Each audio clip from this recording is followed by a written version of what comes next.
Nandito po tayo ngayon mga kababayan sa Atlanta Street, Barangay 651 na kung saan ay magkakandak po dito ng online registration na pinangunahan po ni Miss Mara Tamundong. Bakit hindi po tayo kikilos? Lalo na kung ang ating mahal na Pangulong Bongbong Marcos ay nagbigay na po at nagbaba ng budget na 43 billion pesos para sa inyong health insurance. Na ang health insurance po ay nagkakahalagang 5,000 bawat senior citizen. So palakpakan naman po natin. Aba, malaking tipid po yan. Kasi imagine, meron kayong libreng laboratory, check-up, gamot. Eh, yun po ang mahalaga sa lahat.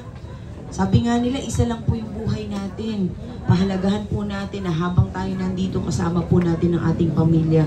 Pero higit sa lahat, gusto nating pahalagahan ang kalusugan ng mga senior citizen na humaba po ang buhay ninyo, na matagal po ninyong makasama ang ating pamilya, ang mga anak. At higit sa lahat, humaba yung buhay na wala pong nararamdaman, na kayo po ay maging healthy. Alam po ninyo, isipin ninyo, syempre alam ko ang mga senior masyadong busy, pero yung oras po na inilaan po ninyo dito ay panghabang buhay po na benepisyo na maibibigay po sa inyo. Maniwala po ba kayo pag-gising ko, ganito na po yung itsura ko, hindi na po ako nakapag-ayos. Wala na pong oras sapagkat ang aking nasa isip, paano ba ako makababa at makatulong sa ating mga senior citizen? Kung tutuusin lamang, naghatid pa po ako ng anak sa eskwela. Pagkatapos, dumiretso ko dito. Ganyan po ang nakapatong sa ating balikat yung responsibilidad araw-araw. Yung responsibilidad kung paano mapapabuti ang kinabukasan ng ating mga anak. Pero hindi natin dapat kalimutan ang nag-alaga sa atin. At yun po ang mga senior citizen na katulad po ninyo na talagang dinanas ang lahat, nagpakahirap, lahat ng oras ibinigay. Ultimo yung ipon, kahit na ₱1 na lamang ibibigay mo pa para makatulong sa iyong anak. Bakit hindi po natin ibaba ang programa na makakatulong po sa ating mga magulang, sa ating mga lolo at lola? Kaya makikita po ninyo, pinakita ko po ang video, lahat naman ng punang ito ay ginawa ko dahil ako po ay may authority para magampanan ang pagpaparehistro online. Dumaan naman po sa tamang proseso ang ating mga encoders na kung saan sila po ay umattend ng proper orientation at seminar para naman hindi magkamali sa pagpaparehistro ng mga senior citizen. Pwede naman po kayo magrehistro sa inyong sarili, katuwang ang inyong anak. Kaya lamang po, hindi naman lahat ng mga senior citizen ay mayroong cellphone o may internet o kaya pang sumagot online. Kaya kami po ay nandito, bumababa, para mag-assist po sa mga senior citizen na wala pong kapasidad na sila ay magrehistro sa kanilang sarili. Marahil hindi naman po masama kung tayo po ay bababa at makapagbigay ng tulong. Dahil sa tagal na pong panahon, ako po ay 46 years old na, wala pa ho ako nakita ng programang totoo, kundi ito po ang programa na makakatulong para sa inyo. Sabi ko nga, ako po naging isang munting bata. Maraming salamat po. Hindi ko po naranasan ang food feeding program.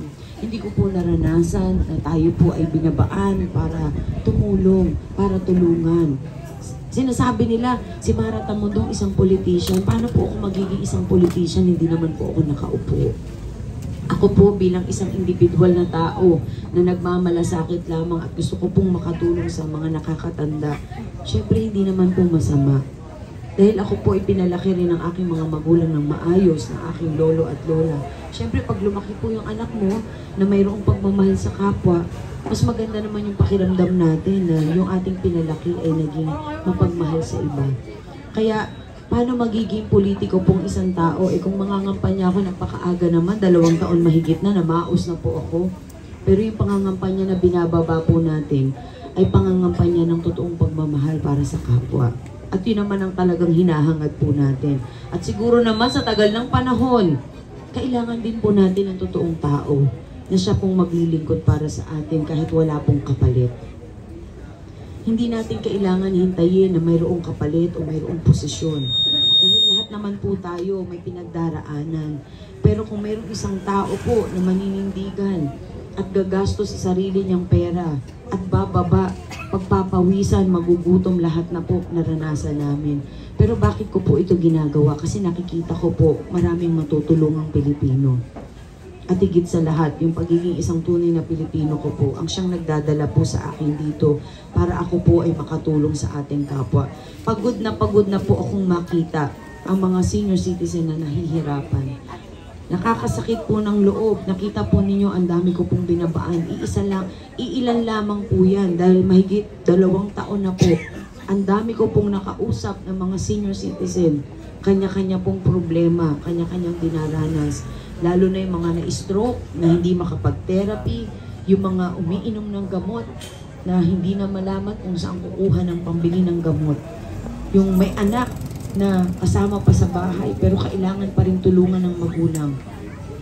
Lahat po ng ito dinaranas natin. Pero ano po ang solusyon dito? Ang solusyon po dito, magkaroon ka ng pagmamahal sa iyong kapwa.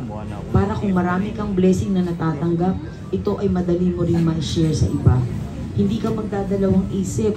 Hindi ka mag-iisip na ang pera ay para sa sarili mo. Dahil ang pera nauubos, material na bagay.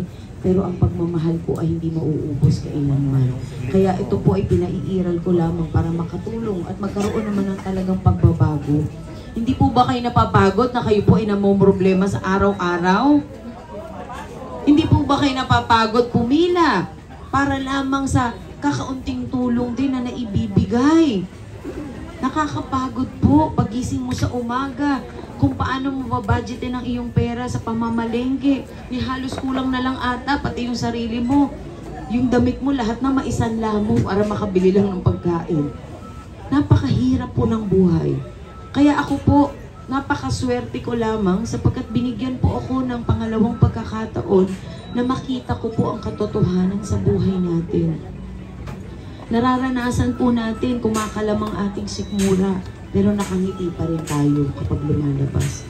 Naririnig natin yung kapitbahay natin na namatay dahil hindi po nakakainom ng gamot.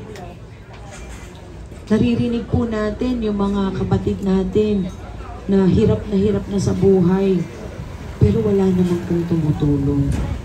Kayo po ba, ipagkakait ba natin itong bagay na tayo po ay makakatulong sa iba, hindi lamang sa ating sarili?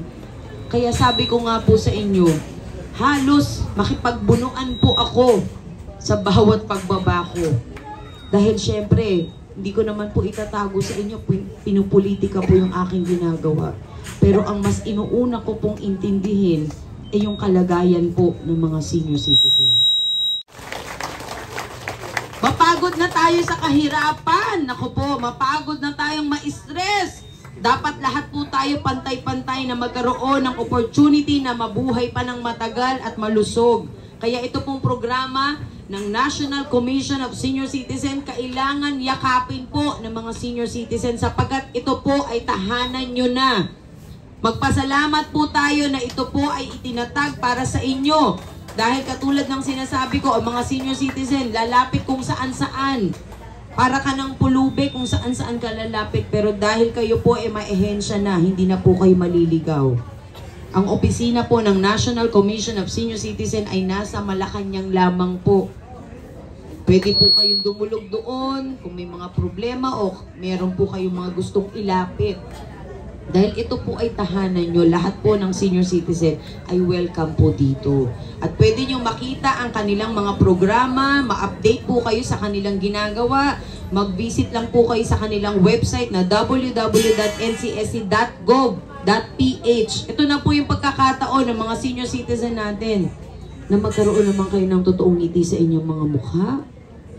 Sayang naman ang kagandahan, sayang naman ang kagapuhan. Kung hindi dahil po sa mga senior citizen, wala pong maratamundong sa inyong harapan. Kaya hindi po ba ako magpapasalamat sa lahat ng ginawa ng ating mga senior citizen? Natural lamang, balikan po natin at ibigay din po natin yung pagtulong na mabalikan po natin yung mga taong nagmahal sa atin. Kaya para sa mga senior citizen mo na nandyan, hello po sa inyo. Ang programa ko ay nandito na para sa inyo.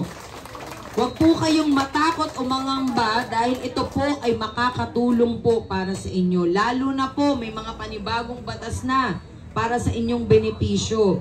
Dito po sa online registration, tulungan po natin ang NCSC na malaman at maitala po ang kabuuan ng mga senior citizen. Dahil ang 43 billion ay dapat direktang mapunta sa mga senior citizen. Papayag po ba kayo na hindi mapunta sa inyo yan? 43 billion po yan. Sumasakit man ang ulo ko ngayon. Pero mas gusto ko pong sumakit ang ulo ko na makita na kayo po ang makikinabang dito. Papayag po ba kayo na hindi malista ang inyong pangalan? O halimbawa po, katulad ngayon, nasa almost 5 million pa lang po ang mga nakarehistro na senior citizen. Sa 5 billion lang ba mapupunta yung 43 billion? Eh baka kung ano-anong pangalan na lumabas yan. Mickey Mouse, Donald Duck, diba? Doraemon, lahat na iba-iba na. So mas gugustuhin ko po na ang pangalan nyo ang totoong nakarehistro. Kaya pagpaumanhin po kung bakit nagtsatsaga po ako talaga at kinakapalan ko na ang mukha ko kahit ayaw po sa akin ng ibang barangay, eh ang iniisip ko po yung kalagayan ninyo. Hindi naman ako papayag kung maging Malasyarong Cuneta na kayo, Gabi Concepcion, yun na nakalagay sa pangalan. Eh paano pag i-claim nyo na yung benepisyo nyo, wala kayo doong pangalan? Ito po bang ginagawa ko, masama po ba? Ako po ba ay nangangampanya? Ang kinakampanya ko po dito ay ang para sa inyo, hindi po para sa sarili ko. Wala man. Sa totoo lang, ako po ay volunteer lamang. At ang lahat po ng ginagastos ko ay sarili ko pong pera. Hindi po ako tagapagmana ni Presidente. Ano po, ako po ay tumutulong lamang para maibaba rin ang programa direkta po sa inyong lahat. At lahat naman po ng ito ay pinaghirapan ko. Pero sabi ko nga, iisa lang po ang buhay natin. At ang pera hindi naman natin madadala sa hukay. So dapat dalhin natin ang pera na makatulong po sa iba. Para tayo naman po ay magkaroon talaga ng totoong kaligayahan. Kaya para sa inyong lahat, sa mga senior citizen, ito na ang pagkakataon ninyo. Magkakaroon po tayo ng online registration ngayon. Huwag po kayo mag-alala sapagkat mabibilis po ang ating mga encoders. Nakapikit po yan kahit na nagre-rehistro sa sobrang bilis. Sasabihin nyo lamang po kung ano yung mga tanong doon. Sasagutin nyo lamang. At makaka-receive po kayo ng RRN number, ibig sabihin registered reference number, na kung saan ito po ay itago ninyo sapagkat itong number po na ito ang magpapatunay na kayo po ay rehistrado na. Nagmamadali po tayo sapagkat ang pera ay nandyan na po. E di tayo na lang ang magbilang kaysa iba ang magbilang para sa atin. Di po ba? Sa pangalan na nga lang natin maririnig, di sana man lang tayo talaga ang totoong makinabang po dito. Noong nag-umpisa po ako sa NCSC, 1.2 million pa lang po ang mga nakarehistro, pero as of today, nasa almost 5 million pesos na. Kaya nagiging, lalo po akong sumisigla at lumalakas dahil meron pa ho tayong 7 million. Wow, 7. Kaya ako po, nakita ninyo sa video, lumalabas po ako, nakarating po ako ng Montalban, Rizal, Quezon City, nakapunta na po ako ng Batangas, nakarating na po ako sa Caloocan. Ibig sabihin, ang aking pagtulong ay hindi ko po nililimitahan dito lamang sa Maynila. Eh kung nangangampanya ako, ba't po ako lalabas sa ibang lugar? Eh di sana ang concentration ko dito lamang po.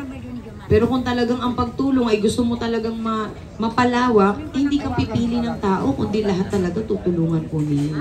Kaya wag po ninyong isipin, at kung ano man naririnig nyo, isipin po natin ang inyong kalagayan ngayon, na kailangan magparehistro na.